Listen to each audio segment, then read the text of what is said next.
Veterans First of Northeast Wisconsin is a project that my husband and I and some other partners are starting. We want to build a tiny homes village for veterans with supportive wraparound services for those who are transitional or coming out of shelters. And we want to provide mental health, substance abuse, job training, job placement for those in transition, and then allow them to save up enough money to move into an affordable unit of their own.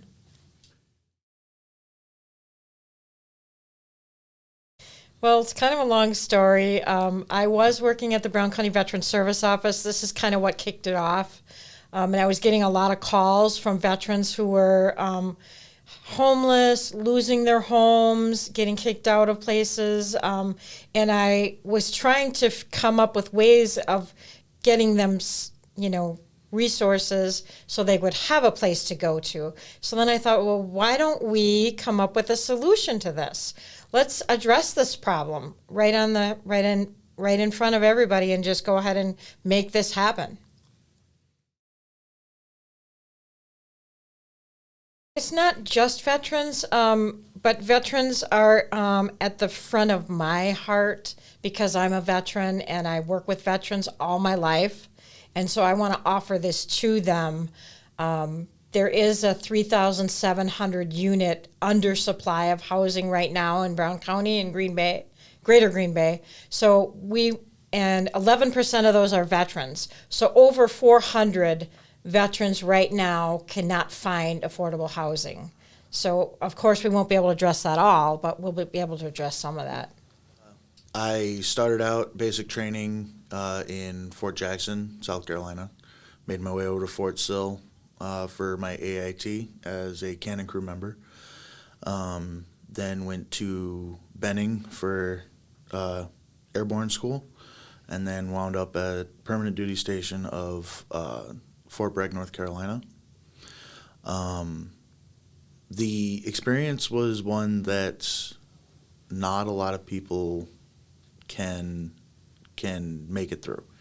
It's a difficult deal. They break you down, they build you back up, and you become something more of a previous version of yourself. My time through was not the worst. It could have been better, but on my own self-reflection, I realized that I was the one who could have made it better, and I chose not to. After my time was up, I went home because I saw that the Army was changing in a way that wasn't suited for me. So that was kind of the highlights and lowlights were all kind of mixed in there. I mean, it's a battle every day. You go in and you up at 5 a.m. for 6 a.m. PT, do an hour worth of physical training, sit-ups, push-ups, 3, 4, 5, 6, 7 mile runs, whichever they decide that day, and then you go home, you have about an hour and a half to shower, get some food, and back to work for maybe another 10, 12, 16 hours. But it's an experience that I wouldn't trade for the world.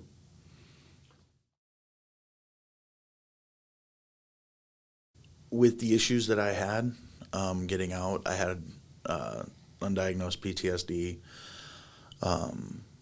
and a lot of things that went hand in hand with that.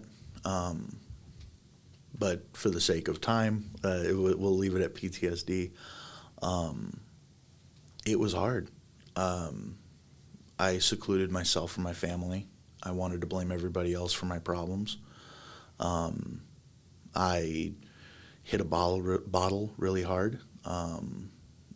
Very quickly devolved into alcoholism, and that went on for quite some time, and really just made it uncomfortable for myself living. And I'm a no punches pulled kind of guy. It was hard. It was almost impossible, and there were a couple times where it just seemed like the end. It seemed like everything was ending, and I didn't have a family. My wife had left me and took our child. Hadn't seen him for months at a time. I was couch surfing with friends. I was moving state to state, and I couldn't sit still. And I could never find a comfort for myself that was outside of a bottle. And that's difficult, to say the least.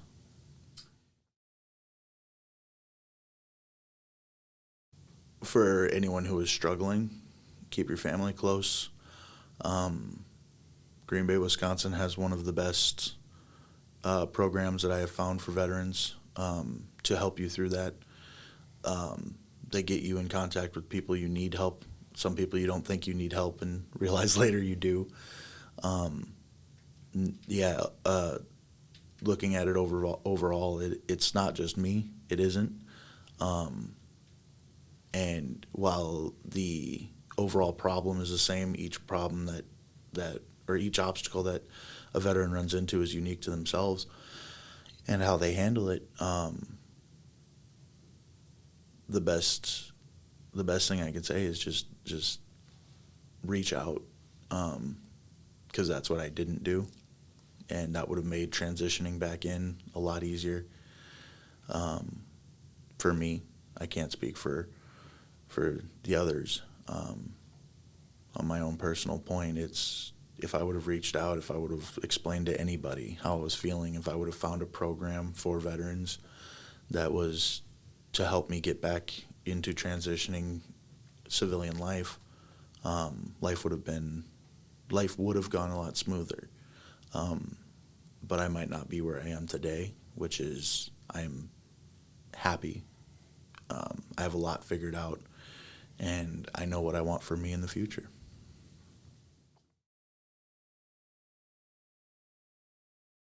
I started going to school after going through the 12-step program. I wanted to do, like, step 12 is giving back to the next person, right?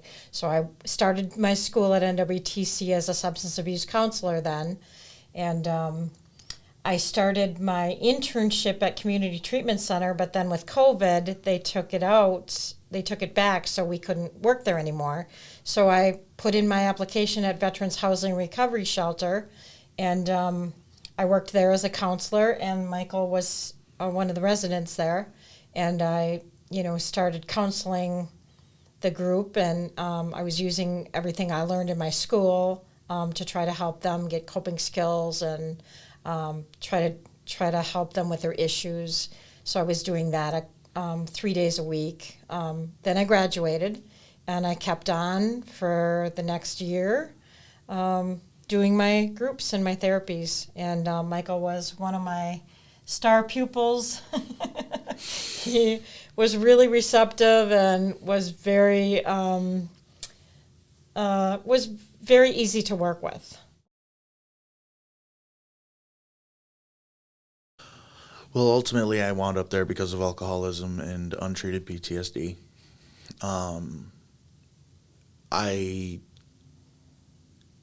I don't have a bad thing to say about it. It was a very nice shelter to be in. They gave us programs. I was hungry for the change. I wanted change in my life.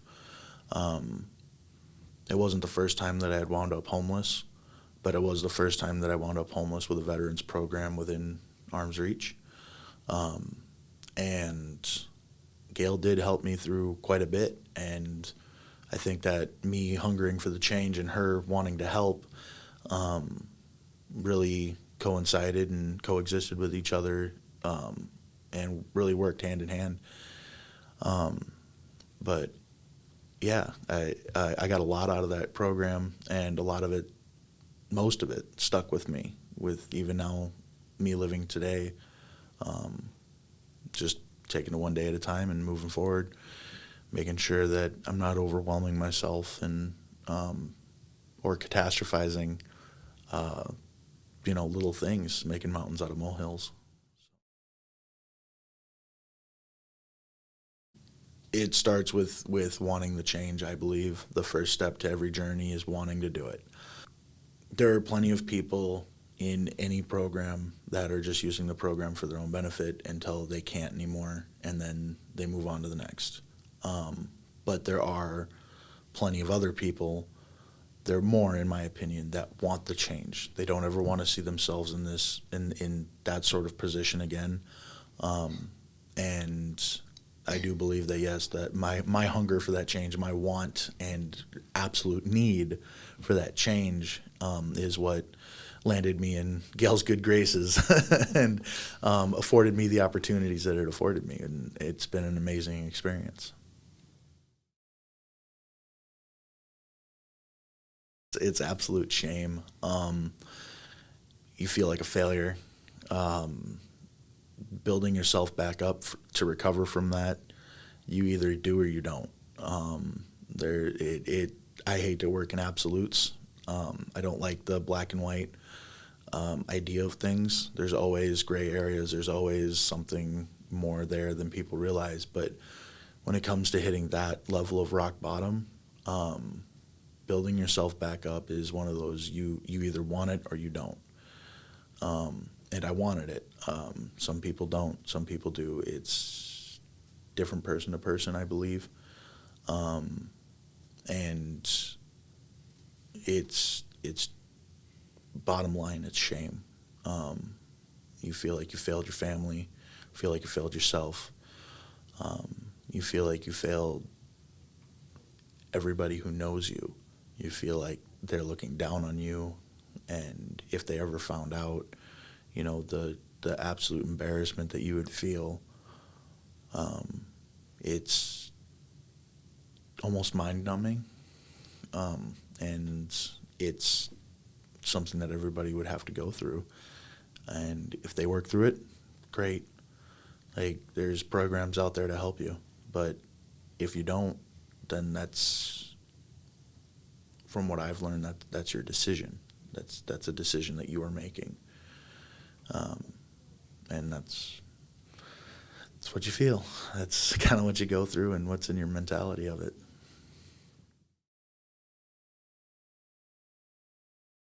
I absolutely believe that this is meeting needs that are being met on a smaller scale that can now be brought up into something larger. I also believe that the community amongst veterans is a good thing to have, because the loneliness that you can feel as a veteran is difficult. It's one of the harder obstacles to get over, but seeing and knowing that you're surrounded by others, that helps a lot.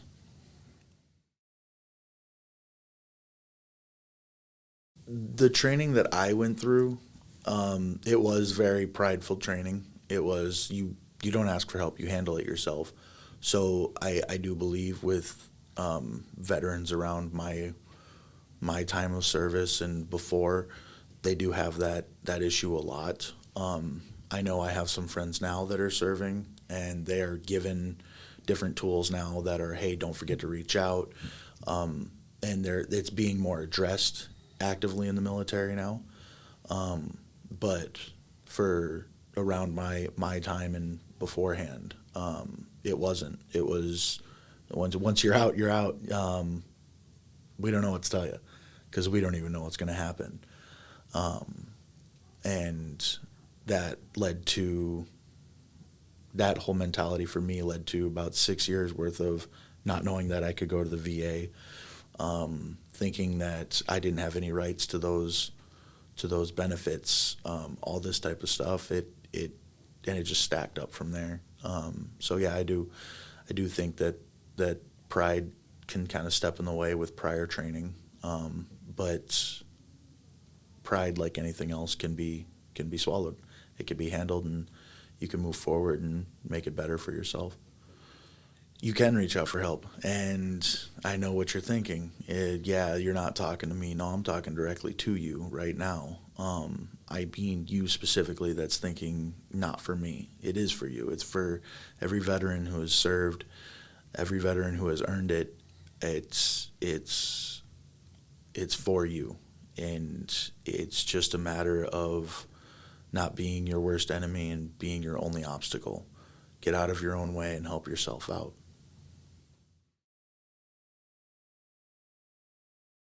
So just going back to when I was working at the VHRP, I was happy to help them, but also because they were in such tight corners, it seemed like there was some like they were too close together. It seemed like so. The idea kind of got to me then.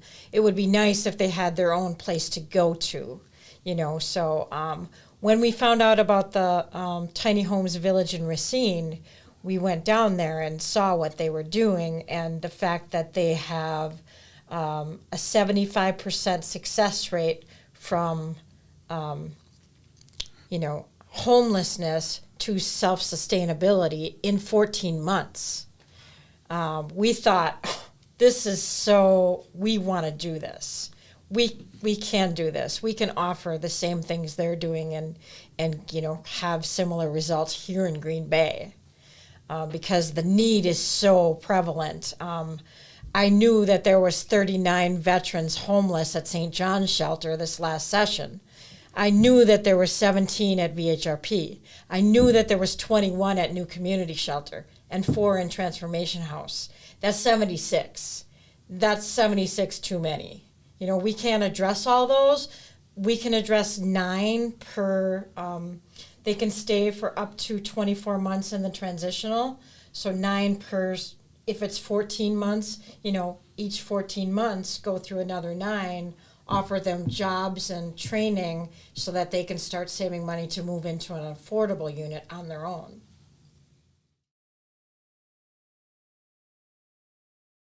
So it's going to be in 3 phases. So the first phase is going to be 6 homes and then a community building. So the homes will be a combination of the transitional and the affordable. That'll be phase 1. And phase 2 will be another 7, which will be a combination of transitional and affordables, and then 7 more just affordables. So a total of 20 plus a commons building. A row of flags down the middle, gardens in each base or squadron, 7 homes together in each little section.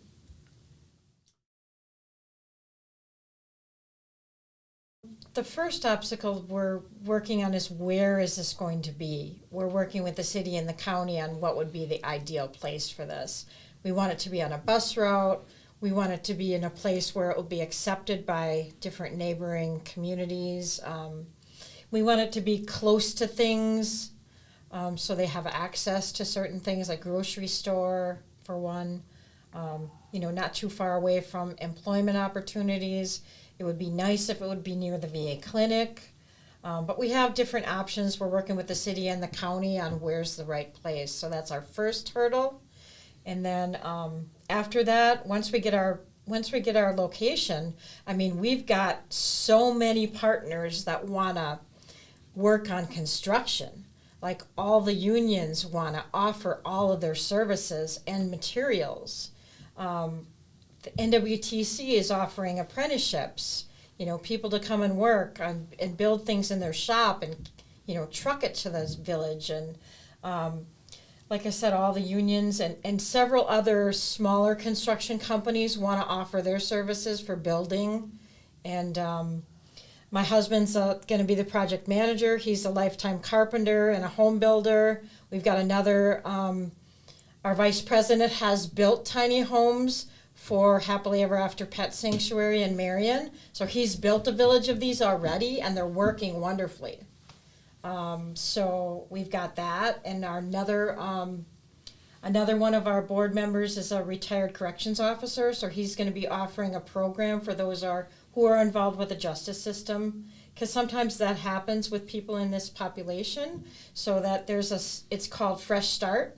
So it addresses every problem that they may be going through in the transition. So we've got a lot of partners, about 30, and half of those are veterans. So we also want to partner with the Brown County Veteran Service Office so they can introduce these veterans to maybe file claims for a disability, get into the VA healthcare system. There's all kinds of things that they could get into. Like Michael said, he didn't even know that that was available to him. But being that I worked there, I know all the programs that are available.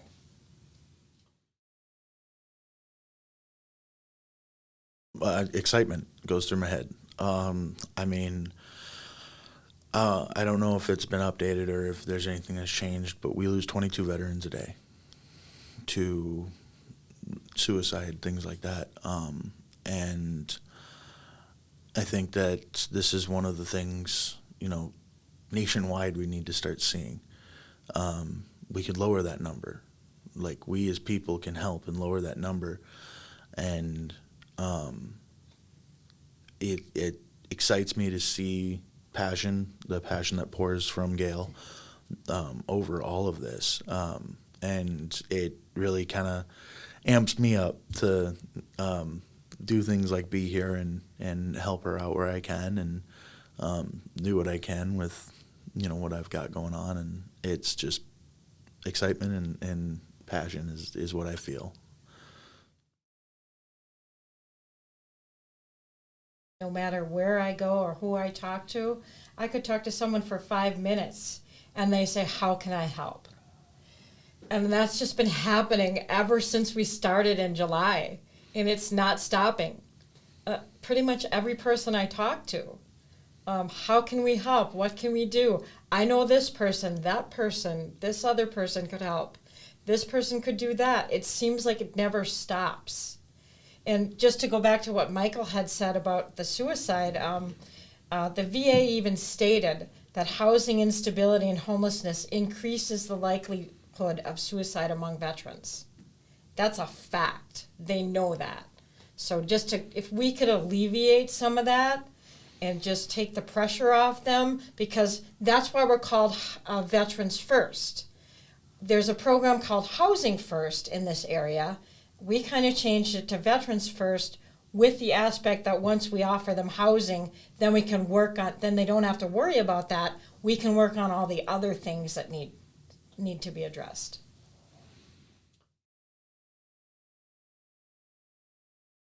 I started out as a hospital corpsman when I was 18. And I took care of a lot of veterans who had lost limbs. At 18, and they were crying out to me, and I was their only person that they could talk to. They didn't have any family, and that touched me.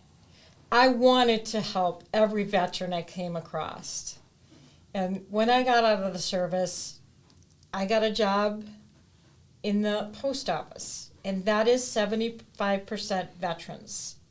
And I got a job working as the safety and health director. I was also a union steward. So fighting for veterans' rights is something I did again for the next 22 years. And I just have a heart for veterans. They were willing to give their life for me. And I feel like I wasn't a combat veteran, but I would give my life to another veteran. And I think that's what us veterans do. I mean, we were willing to give our lives for our brother and our country. You have your brother's back, and that's what we do. And you can never stop that. And I just won't. I just have to keep doing it. Like I said, once I went to the Brown County Veterans Service Office, the same thing. I was answering the phones, trying to help veterans get everything they needed. They would call us with all kinds of needs. And I made it my point to join the Housing and Homeless Coalition for Brown County so that I could know where are all these places where I can send these people. I joined the Veterans Treatment Court to help veterans in the justice system. I was a mentor so I could help them, come out of their addictions and lead a better life. And that's my goal. Any person I talk to, I want to help them get better. It's just what we're going to do at Veterans First. Of course, we're going to let them live there for free at first, but then the hand up is with working for the Department of Workforce Development, they're going to come to our village and offer training for these veterans, and also, resume work and interview skills, and get them. We actually have jobs waiting for these veterans. So we have employers who want to employ our veterans.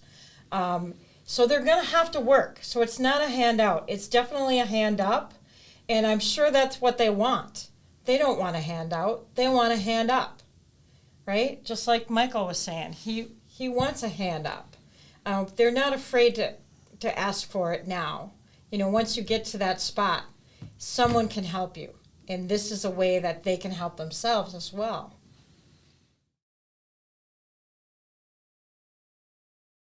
I feel as though veterans are appreciated. Me personally, when I came back, I was in a bad enough way mentally that no, I didn't feel like anybody cared. It was last year at some point. I actually got approached by somebody I went to school with in my hometown, and they told me they thought I was in prison. Nope. And I corrected them. I explained to them where I was and let them know. And at that point, they said, thank you for your service and all that. And the reality of the situation is I didn't respect my own service. I didn't think that I did anything. I didn't feel like I had any right to be thanked for my service. And even still to this day, I hold that because it keeps me humble. I do feel as though there could be a little bit more that is done for veteran recognition, but I feel that on a lot of different courses of things. It's a balance, I believe. Right now, no, I don't feel like I need to be thanked for my service. I know what I did, and I know that I am proud of that in myself. People find out I'm a veteran. I don't just go around and tell, well, I'm a veteran. I don't try to do that. I keep it to myself more often than not because I don't require that recognition. Do I feel as though overall for the homeless veterans, could there be more done? For the veteran that is suffering in his own silence or in his own head? Yes, absolutely. It's less that he needs to be recognized as a veteran and more that it needs to be recognized that he needs help. We could always use, once we get started, which hopefully will be either the end of 2023 or the beginning of 2024, we would have our first lodgers, first residents. So we could always use mentors for our veterans. If you have any kind of skill or a class, we want to have classes like art and woodworking and dog and horse therapy. We want to have cookouts like monthly at least for different agencies to come and share some camaraderie with our veterans. Like volunteers, like you were talking about. We're partnering with the Volunteer Center so they could do that. Just like I said before, mentorship is a big one. So going side by side with a veteran. Like if you want to sponsor one of our veteran residents, be their friend. Help them out with, whatever kind of houseware things they might need. Take them out on excursions. Be their buddy, if you will. If you want to sponsor a veteran, we were going to offer that. If you have a skill that you want to offer for a group, we would accept that. We would love that. Anything you can offer, like we got the Eagle Scouts coming in and doing landscaping. Anything that you feel that you could, donate to us or provide, we would be more than happy to actually accept that. I wanted to add the peer specialist aspect. I don't think I brought that up. So I'm a Wisconsin certified peer specialist. So that means that I have been through mental health struggles. I have been through substance abuse struggles. So in that, then I've got the training to go ahead and help the next person coming along with mental health and substance abuse. So it's not, I did get the training as a counselor, but I also have the one-on-one experience with those things myself. I can walk hand in hand with people as they're going through those things and say, have you tried this? Have you tried that? This is what I found is helpful. And there are other peer specialists that work at the gathering place that want to come to our veterans and offer them peer support as well. They also give classes called Smart Recovery, which is like an AA program, but it doesn't have the spirituality part of it. It's more of a hands-on kind of a smart recovery process. So we have people from the gathering place who want to come and help our veterans and walk through with classes with them as well. So there's the peer specialist aspect that the gathering place gives, and I'm one of those as well. I actually have a group there called Veterans in Recovery that I do every week. Been doing that for about a year, so want to add that aspect to it as well, along with the Bridges program that is offered by Green Bay Community Church. So we want to have that program as well for veterans going through PTSD. I do a Seeking Safety class at Amanda's house, and that is PTSD combined with substance abuse, how the two are related. One goes hand in hand with the other. So when you're going through kinds of traumas, sometimes we self-medicate with different kinds of substances. So how to address those things and try to come up with coping skills. So we're going to offer that as well. I actually graduated from the Veterans Treatment Court for my alcoholism, and I've had the desire to become a mentor for that program, give back to another struggling veteran, and what better way to mentor than have gone through the actual program. And while it was a rough time for me at times, it really got my head on my shoulders and really helped me out and opened up my eyes.